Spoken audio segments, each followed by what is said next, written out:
원주 엑스포 교회 성도 여러분 안녕하십니까? 안녕하세요. 오늘 또 귀한 말씀의 자리에 초대해 주시고 또 함께 이 기쁜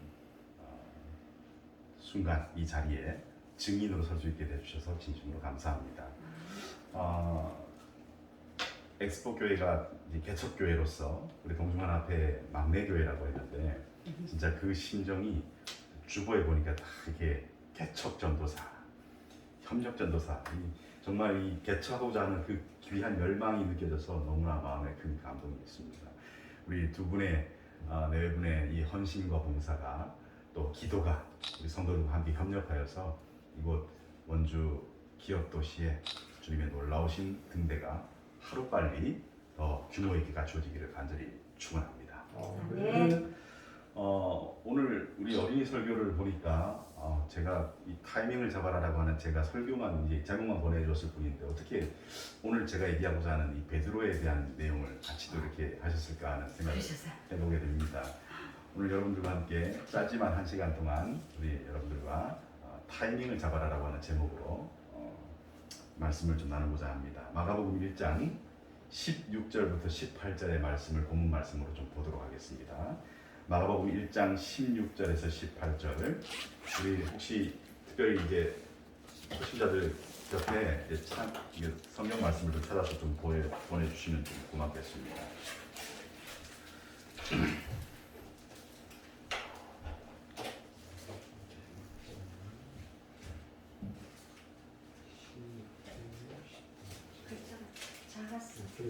마가복음 1장 16절에서 18절 제가 대표해서 읽도록 하겠습니다. 갈릴리 해변으로 지나가시다가 시몬과 그 형제 안드레가 바다에 금을 던지는 것을 보시니 저희는 어부라. 예수께서 가라사대 나를 따라오너라. 내가 너희로 사람을 낚는 어부가 되게 하리라 하시니 곧 그물을 버려두고 쫓으니라. 오늘 이야기는 이 시몬 베드로를 부르시는 또 그의 형제를 부르시는 예수님의 이야기입니다. 여러분 시간이 중요합니까? 이 바쁜 이 세상 가운데서 시간 총각을 다투지요, 그죠? 유한한 인생 가운데 주어진 시간은 무한하지 않습니다. 우리에게 많은 시간이 주어지지 않아요, 그렇죠? 아까 우리 장로님께서 이 인생의 여러 가지 고단함 때문에 뭐 무덤에 들어가고 싶은 어떤 그런 생각을 가졌다고 이렇게 얘기하셨는데 때때로 보면은 이 짧은 인생 때문에 우리가 갖고 있는 많은 한계들이 있는 것입니다. 그런데 자신에게 주어진 이 유한한 시간을 어떻게 사용하느냐에 따라서 인생의 성패가 걸려지게 마련이죠. 그런데 그 금쪽 같은 일반적인 시간들보다 더 중요한 시기가 있어요. 더 시간들이 있어요. 여러분들도 여러분의 인생을 돌이켜 놓고 볼 때 한번 돌이켜 보시기 바랍니다. 많은 똑같은 50, 60, 70의 어떤 80의 생애가 있지만 주어졌지만 그 중에서도 특별히 뭐예요? 중요한 시간이 우리에게 있어요. 말과 글을 배워야 하는 시기. 그 시기 놓치면은 많은 부분들이 지나가 버리고 맙니다. 또 키가 자라는 시기가 있어요. 그 시기에는 뭐 해야 돼요? 먹어줘야 돼요. 엄마들의 마음이 있죠, 그죠? 또 우리의 인생에서 영향을 주는 결정적인 그런 순간들이 있는 것입니다. 뭐 예를 들면 이정수 어머님 같은 경우는 여기 오셔서 지금 함께 보내신 9일? 9일간의 그 시간이 어찌 보면은 상당히 소중한 시간인 것입니다. 그리고 사랑하는 사람에게 사랑을 고백하고 고백받았던 그 시간. 장로님 프로포즈 하셨습니까? 네. 이게 그 남녀간의 어떤 그런 그 사랑의 표현의 그 시간들은 같은 시간이라 할지라도 아주 중요한 시간이라고 볼 수가 있겠죠. 그 순간들은 한 번 지나고 나면 결코 다시 잡을 수 없는 시간들이기 때문에 더 소중한 것입니다. 제가 한 번은 아침에 이제 잠을 좀 설치다가 이렇게 눈을 떴는데 거실에서 저희 아이와 저희 집사람이 얘기를 하는 걸 제가 우연히 듣게 됐어요. 아마 저 두 사람은 제가 자고 있는 걸로 알고 있었던 것 같습니다. 눈을 뜰 수밖에 없었던 것이 이제 서로 주고받는 대화 내용이 심상치가 않아요. 엄마는 엄마의 인생에서 어느 한 시점으로 돌아갈 수가 있다면 언제로 돌아가시겠어요? 이제 그런 질문을 우리 딸아이가 하는 거예요. 몇 살인데? 그 당시가 20살. 그러니까 그 아이가 다 이제 큰 거죠. 예, 한 이제 나이 먹은 이제 그래서 이 엄마가 이제 인생이 돌아가고 싶으면 언제로 돌아가고 싶으냐 이렇게 물어보는 겁니다. 이 제가 잠결이지만 이 사람 입에서 어떤 답이 나올까 이제 기대를 가지고 제가 이렇게 귀를 쫑긋 이렇게 세우고 있었어요. 근데 몇 초도 안 돼서 저희 집사람이 너무 시원스럽게 이런 답을 하는 것입니다. 고등학교 3학년 대학원서 쓰던 시기로 가고 싶다는 것입니다. 제 속 내심은 뭐였어요? 내를 만났어. 그 시기에 연애 시기로 좀 갔으면 좋겠다. 이제 그 얘기를 듣고 싶었는데 그 얘기가 아니라 고등학교 3학년 시절 때 이제 대학 들어가기 전에 시기로 가고 싶다는 거예요. 원래 집사람이 이제 간호를 이제 전공했습니다. 근데 이제 원래 꿈은 뭐였냐면 학교 선생님이었어요. 초등학교 선생님. 그래서 초등학교 선생님으로 갈 수 있는 이제 교육대학을 이제 지원해서 거기 가고 싶었는데 고등학교 담임 선생님이 그 당시 담임 선생님이 너 성적이 안 돼서 못 간다는 것입니다. 예, 그 원서를 써줄 수 없다는 거예요.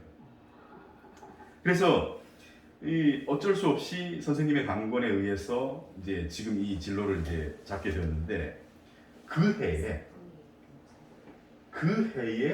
우리 그 집사람이 지원했다. 두십시오. 예, 두십시오. 그 집사람이 지원했던 그 학교의 정원이 미달된 거예요. 정원이 미달된 거예요. 그러니까 만약에 우리 집사람이 정식으로 그렇게 이제 그걸 썼더라면은 그 학교를 입학할 수 있었던 거겠죠. 그게 나중에 두고 뭐 하는 거예요? 아쉬웠던 거죠. 예. 제가 그 얘기를 듣고 나서 모골이 송연해졌습니다. 왜냐하면 좀 제가 노파심인지 모르지만 만약에 그 학교를 갔으면은 저를 안 만났었을 수도 있겠다 그런 얘기로 제가 들렸어요. 그래서 잠이 확딱 깨서 벌떡 일어나고 말았습니다. 누구에게나 인생의 결정적인 순간이 찾아옵니다. 그런데 어떤 사람들은 그 순간을 알아채지만 어떤 사람들은 그걸 알아채지 못하고 지나쳐버려요. 여기 그들의 생애에서 결정적 순간을 잡았던 사람들이 이 성경 말씀 가운데 나옵니다.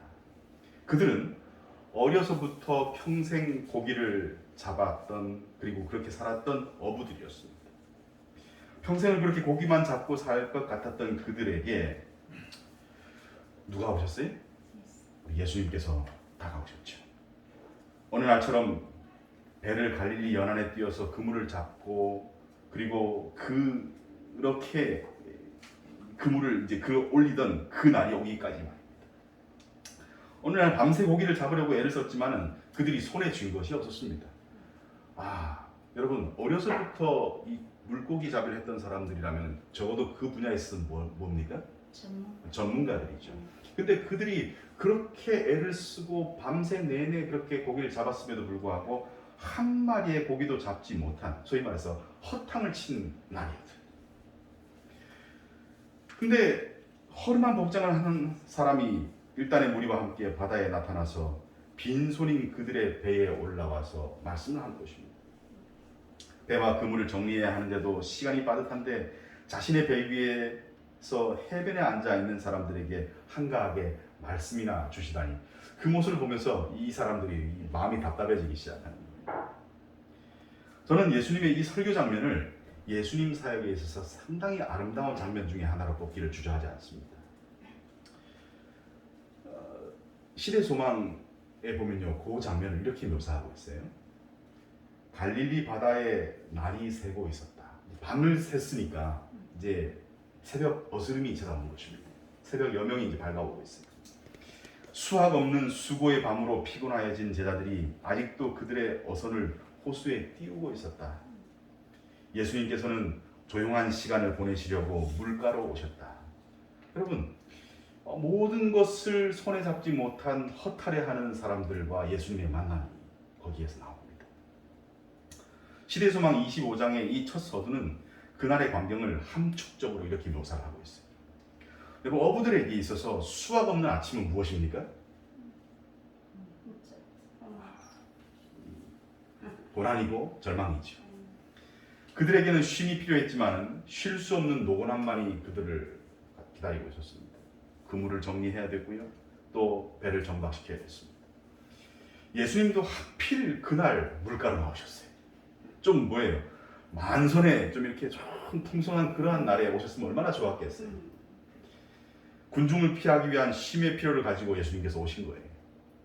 절망의 존재가 그런데 바로 그런 상황 가운데서 예수님을 만났을 때에 그들의 간절한 필요가 진리를 만났을 때 그 순간이 번쩍하고 빛난 것입니다.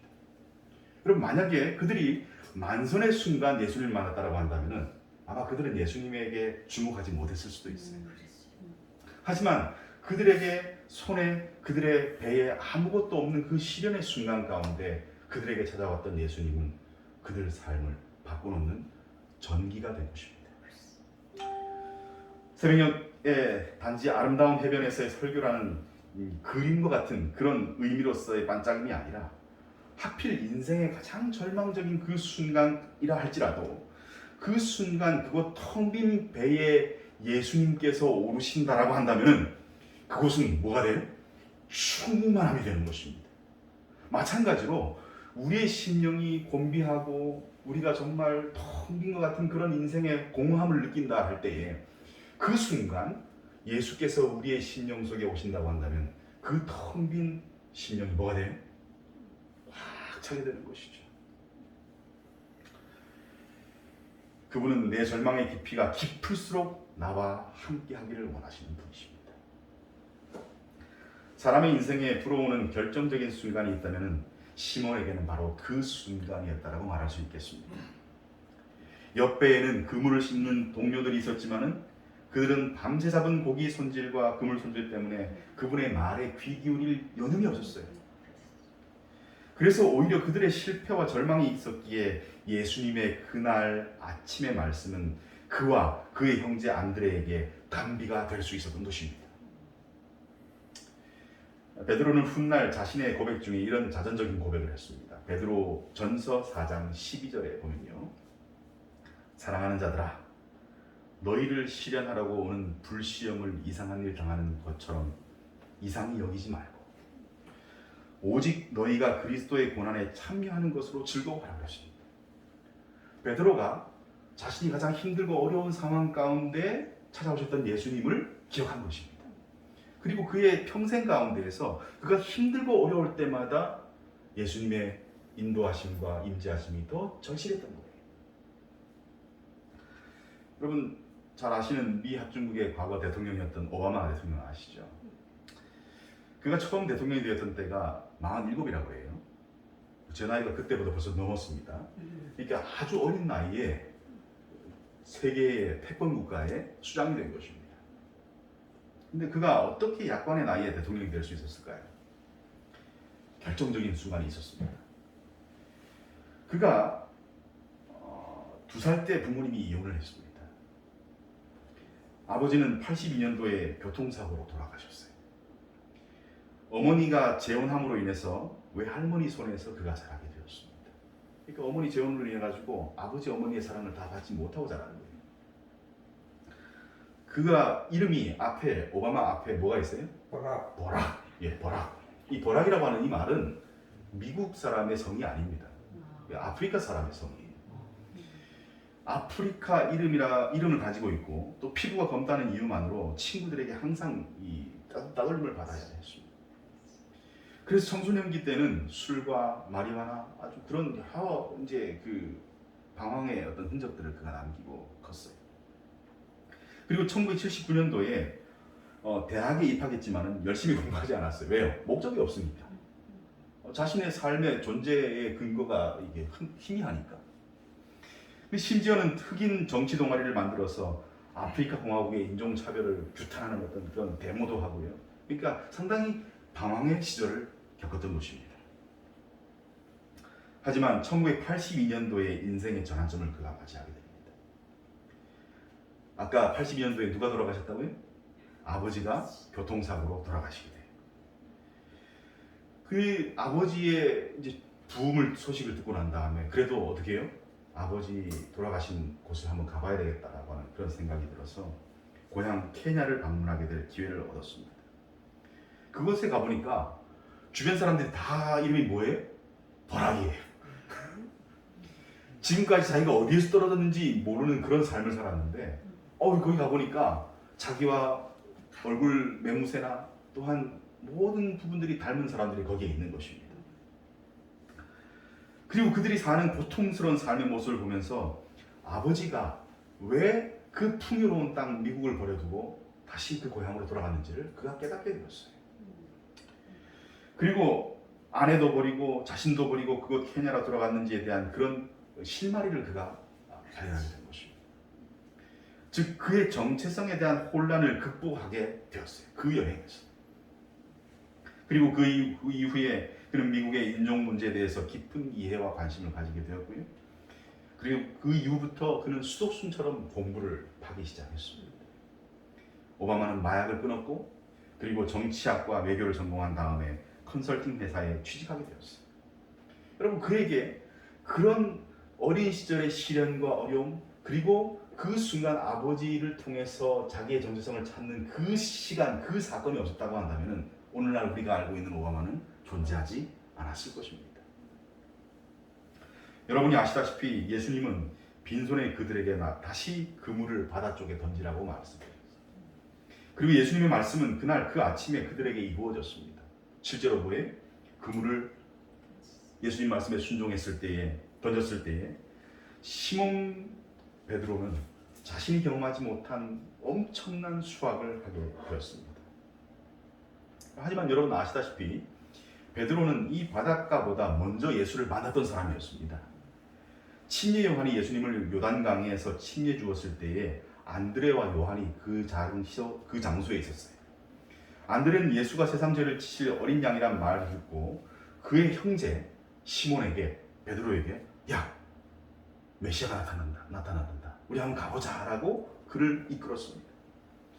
시몬이 동생 안드레의 인도로 인해서 예수님께 제 발로 찾아갔을 때에 예수님은 그를 보자마자 이와 같이 말씀하셨어요. 요한복음 1장 42절에 데리고 예수께로 오니 예수께서 보시고 가라사대 네가 요한의 아들 시몬이니 장차 게바라 하리라. 게바라는 말은 베드로라는 말입니다. 평생 어부로 살 것만 같았던 시몬에게 예수를 따르는 것은 용기가 필요한 일이었습니다. 하지만 시몬은 자신의 이름이나 출신을 속속들이 꿰뚫어보는 이 선지자, 이 큰 선생을 보고 마음에 용기와 신뢰가 싹트기 시작했어요. 하지만 그분을 따르기에는 아직 용기가 없었습니다. 그 시점에서 아까 우리가 말씀 가운데 보았듯이 다시 예수님께서 바닷가에 오신 거예요. 저는 그날 밤에 시몬과 안드레의 형제가 고기를 한 마리도 못 잡았던 것이 예수님의 몹쓸 의도였다고 저는 봅니다. 제가 금방 몹쓸 의도라고 표현했습니다. 왜 하필이면 그날 밤새 한 마리의 물고기도 잡히지 않았을까? 왜 하필이면 시몬이 빈손으로 있을 때 예수님께서 바닷가에 오셨을까? 그리고 왜 하필이면 그의 배에 오르셨을까? 꼬리에 꼬리를 무는 그 궁금증이 피어오릅니다. 여러분 그 대답이 바로 요한복음 우리 잘 아는 21장에 나타납니다. 요한복음 21장 3절과 4절에 보면요. 시몬 베드로가 나는 물고기 잡으러 가노라 하며 저희가 우리도 함께 가겠다 하고 나가서 배에 올랐으나 이 밤에 아무것도 잡지 못하였더니 4절 날이 새어갈 때에 예수께서 바닷가에 서셨으나 여러분 요한복음 21장의 말씀과 오늘 읽은 마가복음 1장 16절과 18절의 말씀은 똑같아요. 예. 베드로를 찾아왔던 예수님의 그 두 번의 모습이 베드로가 둘 다 어떻게 이 물고기를 잡지 못하고 정말 허덕이고 있을 때에 바로 그때 예수님께서 그를 찾아오셨던 것입니다. 이것은 예수님이 시몬을 향해 부르심의 의도를 가졌다는 심증을 확증으로 바꾸는 부분인 것입니다. 여러분, 한번 따라해 보실까요? 가장 좋은 타이밍은 가장 좋은 타이밍은 의도된 것이다. 의도된 것이다. 보이지 않는 손길이 때로는 우연으로, 때로는 이 로맨스로 가장해서 우리에게 찾아오는 것입니다. 우아한 만남으로, 부르심으로 찾아오는 거예요. 우리 이정수 어머님, 예. 이곳에 오신 것이 우연이라고 생각하십니까? 우리 형부와 처음에는 우연으로 왔어요. 예. 왔는데 와서 보니 정해진 거다. 맞아요. 정해진 거. 그거를 늘 얘기했어요. 야, 이건 정해진 거다. 정해진. 세뇌를 했어요, 저한테. 예. 뒤에 분이. 그래서 형부와 언니가 친하게 계획했다고 생각하진 않으십니까? 예, 그런 느낌이 들어요. 그것이 맞습니다. 형부와 언니가 그 다른 것으로 배운 게 아니라 성경 말씀 가운데 예수님께서 영혼을 찾으실 때 어떻게 해요? 예수님께서 한 사람 한 사람의 영혼을 찾으실 때 그저 일부러 가신 적이 없습니다. 우리 주님께서 우물가의 여인을 만나실 때, 우리 주님께서 또한 그 밤 가운데 니고데모를 만날 때에, 또한 수많은 사람들을 만날 때마다 주님은 그렇게 하시길 원하셨던 것입니다. 한 가지 이야기만 하고 제가 말씀을 마치겠습니다. 저의 폰 번호 끝자리가 0529입니다. 0529. 저희 집사람 번호 끝자리가 0528이에요. 한 자리 차이예요. 저희는 1998년도 5월 28일날 처음 만났습니다. 그래서 뭐 집사람 그 끝자리가 5월 28일. 저희 과 선배님이셨던 저희 동서 형님을 소개로 저희가 처음 만났어요. 당시에 저희가 그 IMF가 터진 바로 직후였기 때문에 제가 목회를 나왔을 때에 바로 목회를 나오지 못하고 임시로 제가 목회 사역을 하고 있었습니다. 또한 우리 집사람도 졸업한 이후에 취직을 못 해가지고 이제 여러분들을 좀 알아보고 있는 그런 상황에 임시로 일을 하고 있는 상황이었어요. 서로 힘든 시기를 겪고 있었다는 그런 이야기입니다. 예. 근데 만난 지 7달 만에 저희가 부부가 되었어요. 아주 빨리 초스피드로 부부가 되었어요. 여느 다른 커플들처럼 우연히 서로 만나서 그렇게 지금까지 소중하게 살아왔습니다. 근데 결혼을 하고 난 이후에 한참 후에 저희를 소개시켜 주셨던 그 우리 동서 형님이 이실직고를 하는 거예요. 뭐냐? 5월 29일이 우리 집사람 생일이에요. 예. 제 0529인데 우리 집사람 생일인데 생일을 맞아서 저 처음에 소개시켜 주기 전에 생일을 맞아서 저를 치밀한 계획 가운데 이렇게 소개팅을 주선한 것입니다. 그러면서 저희 그 형님이 우리 집사람한테 생일 선물로 주는 이 소개팅이야 이렇게 얘기했다는 거예요. 그래서 만난 지 얼마 안 돼가지고 제가 이제 집사람 뭐 집에 좀 어려움이 있었고 그리고 그러면서 이제 저희가 이제 막 더 가까워지고 그렇게 나중에 이제 결혼을 하게 되었는데 이 모든 것을 겉으로 보면 뭐예요? 우연이에요. 근데 알고 보니까 뭐야? 섭리. 알고 보니 뭐예요? 계획. 계획적이었어요. 계획적이었어요. 예, 치밀했어요. 예. 하지만 저는 여러분 제가 이 얘기를 왜 하는가 하면은 인간의 계획과 하나님의 인도하심이 없고서는 이렇게 이루어질 수 없다고 저는 생각합니다. 그러니까 종합하자면은 저희 집사람 황영인 씨의 인생의 타이밍을 거꾸로 돌린다면은 고등학교 3학년 때로 돌아가면 돼요, 안 돼요? 안 돼요. 언제로 돌아가야 돼? 5월 28일. 예, 1993년도에 고등학교 교실로 들어가면 안 되고 98년도 봄 5월의 어느 날로 돌아가야 되는 것입니다. 맞네. 그래서 지금 하나님의 큰 종으로 봉사하고 있지 않습니까? 네. 오늘 우리는 자신의 삶을 바꾸었던 오바마처럼 또한 그날의 요한과 안드레처럼 그날의 시몬처럼 예수님을 인도하심을 기억하고 내 자신을 드리는 시간 가운데 서 있습니다. 사랑하는 우리 이정숙 성도님 그리고 우리 사랑하는 여러 성도님들 여러분들에게도 결정적인 순간이 있을 것입니다. 그 순간을 그 가슴 떨림을 잊지 마시기 바랍니다. 여러분들에게 결정적인 순간은 여러분을 세상의 성공으로 이끈 순간이 아니라 해변의 말씀을 귀 기울이던 그 순간, 또한 다시 내 삶에 찾아오신 예수님을 알아본 그 순간, 그리고 나와 예수님의 만남의 순간임을 결코 잊지 마시게 되길 바랍니다. 오늘 여러분, 우리 바쁜 일상 가운데에서 우리가 안식일을 맞아서 이 장소에 나왔습니다. 주님께서 말씀하셔요. 나를 따라오너라. 내가 너로 사람을 낳는 어부가 되게 하리라. 이것이 오늘 우리 모두를 향한 하나님의 의도, 하나님의 치밀한 계획이십니다. 그 타이밍을 함께 잡으시는 저와 여러분 되기를 간절히 바라면서 말씀을 드리겠습니다.